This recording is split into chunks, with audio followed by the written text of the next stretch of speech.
वास्तुदेवाची उत्पत्ती कशी आहे हे तुम्हाला असतं। वास्तुदेव हा जो आहे तो भगवंत शिवाच्या घामापासून तयार झाला।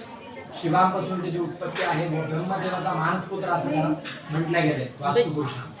वास्तुपुरुषाला असं वरदान होतं की तो जो कोणी त्याला समोर असेल तो त्याला भक्षण करत असं वास्तुपुरुषाला वरदान होतं। त्यावेळेस सर्व स्वर्ग लोकांमध्ये पृथ्वी लोकांमध्ये हाहाकार लागला की याला थांबवायचं कसं।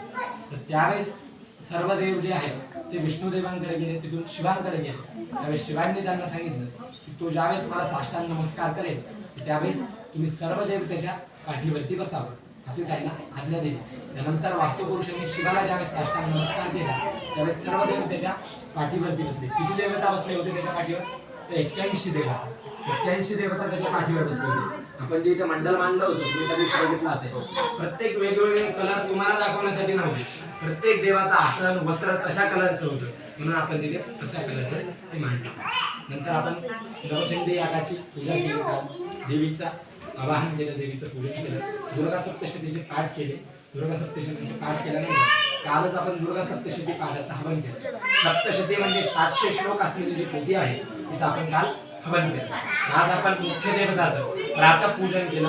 प्रातःपूजन केल्यानंतर आपण जे स्थापित देवता बोलवले होते, जे प्रत्येक देवाला बोलवलं होतं त्याला जेव कोणत्या मार्गाने घालावं? देव 3 मुखाने जेवतो। कोणकोणत्या?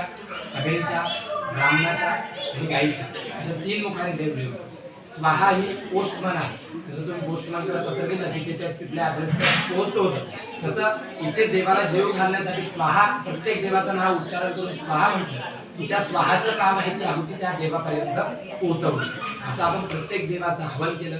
त्यानंतर आपण इथे बलिदान केलं। बलिदान हा विधी तुम्ही बघितला असेल, प्रत्येक चौरंगावरती भरपूर सुपाऱ्या आहेत, भरपूर काही आहे, परंतु प्रत्येक तो शेवट जो गुरुंचा फोटो ठेवला आहे तिथे फक्त एक कलश ठेवलेला आहे, तिथे ना कोणती सुपारी आहे ना काही आहे। तर तुम्हाला पहिल्या दिवशी सांगितल्याप्रमाणे सर्व देवांचे परिवार आपल्याला बोलावं लागतं, सर्व देवांचे परिवार इथे बोलवावं लागतं। तर शिवाचा सुद्धा परिवार इथे आमंत्रित करावा लागतो। पण शिवाच्या परिवारामध्ये कोण येतात? भूत, प्रेत, पिशाच, शाकिनी, डाकिनी, म्हणजे कारण ते स्मशानवासी सांगितलेले आहे, तर त्यांना सुद्धा आज नैवेद्य देणं बंधकारक असतं। पण त्यांना आपल्या घरात बोलून चालेल का? त्यासाठी त्यांचा नैवेद्य जरी भाताचा जो नैवेद्य आहे तो आपण बाहेर नेऊन त्यांना ठेवला। त्यानंतर कर्माची पूर्णाहुती केली, श्रीफळ टाकलं म्हणजे आपण कर्माची पूर्णाहुती केली, धारा केली। त्यानंतर गुरुजींनी तुम्हाला ते तूप जे होतं वाटीमध्ये ते प्रसादासाठी दिलं होतं, अग्नीचा प्रसाद द्यायचं सांगितलंय। आता तुम्हाला असा प्रसाद काढून दिला तर तुम्ही खाता का? नाही, त्यासाठी गुरुजींनी तुमच्यासाठी ते आधी झटकून ठेवलं होतं, त्यासाठी तो प्रसाद आपण ग्रहण केला। त्यानंतर गुरुजींनी तुम्ही आम्हाला ज्या सुपाऱ्या दिल्या होत्या, आम्ही तुमच्या ज्या व्रतामध्ये 3 दिवस अडकलेले होते ते आम्ही आमचं काम पूर्ण करून त्या सुपाऱ्या तुम्हाला परत केलं। तर सुपाऱ्या ज्या आहेत दगडाने ठेवायच्या, धानाला किंवा बस्केटमध्ये मिसळून तुमच्या परिवाराने खायच्या होत्या, फक्त तुमचा परिवार खायचा। आणि लक्षात केलेली पूजा तुम्हाला समजल्या संपूर्ण परत चालू करायची, नमस्कार करायचं, आपला काम पूर्ण हात जोडून बसा।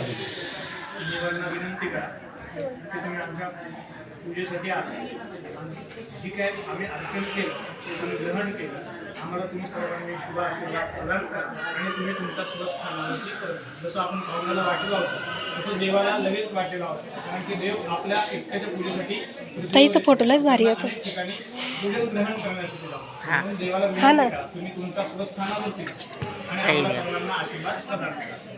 ओम यान्तमेव गणाः सर्वे पूजामादाय पार्थिवा इष्टकामना प्रसिद्ध्या